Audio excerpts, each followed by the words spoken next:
Ons lewe uit genade.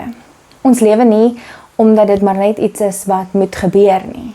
Ons lewe nie vandag omdat dit 'n definitiewe is nie.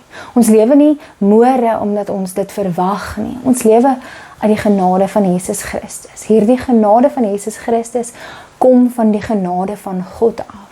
Hierdie lewe wat ons het, kom van die lewe van God af. God het aan Jesus lewe gegee en Jesus doen dit weer en gee lewe aan ons.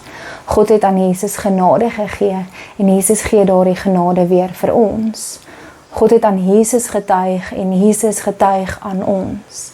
En nou staan ons hier met 'n getuienis. Ons lewens wat 'n getuienis is vir ander mense. Om te vertel dat Jesus Christus vir ons hierdie lewe gegee het. Maar om ook vir hulle te vertel dat dit wat Jesus doen, dit is wat God gedoen het.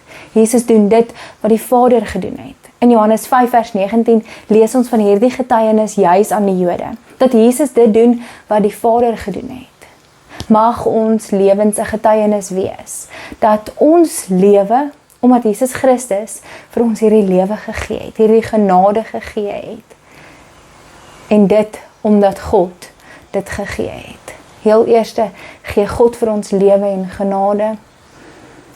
God skep ons. Dan gee Jesus vir ons hierdie lewe, hierdie genade.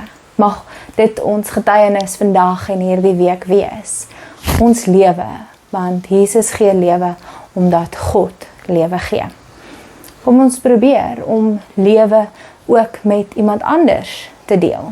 Hulle ken dalk nog nie vir Jesus of God nie, maar wanneer ons getuienis, hulle getuienis word, is dit vir hulle weer lewe wat uitgedra word en wat hulle weer kan ontvang.